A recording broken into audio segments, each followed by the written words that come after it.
দুই ম্যাচে টি-20 সিরিজ খেলতে গত সপ্তাহে সংযুক্ত আরব আমিরাতে গিয়েছিল বাংলাদেশ জাতীয় ক্রিকেট দল। সিরিজের প্রথম ম্যাচে আজ শারজাহ আন্তর্জাতিক ক্রিকেট স্টেডিয়ামে দুই দল মুখোমুখি হবে। শারজাহ স্টেডিয়ামের সঙ্গে বেশ কিছু পরিচিতি আছে টাইগার ক্রিকেটারদের। এখন পর্যন্ত আমিরাতের বিপক্ষে 3টি টি-20 খেলেছে বাংলাদেশ, যার সবগুলোই তারা জয় পেয়েছে।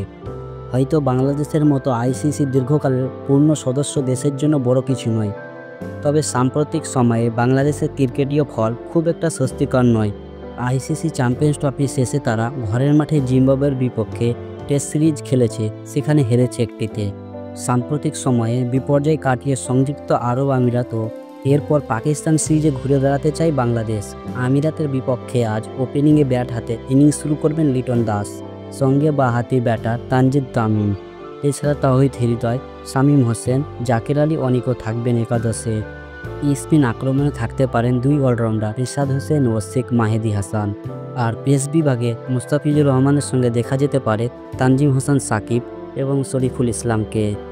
বাংলাদেশের সম্ভাব্য একাদশ: লিটন কুমার দাস অধিনায়ক, তানজিদ হাসান তামিম, সৌম্য সরকার, তাওহিদ হৃদয়, শামীম হোসেন, জাকের আলী অনিক, রিশাদ হোসেন, শেখ মাহেদী হাসান, মুস্তাফিজুর রহমান, তানজিম হাসান সাকিব ও শরীফুল ইসলাম।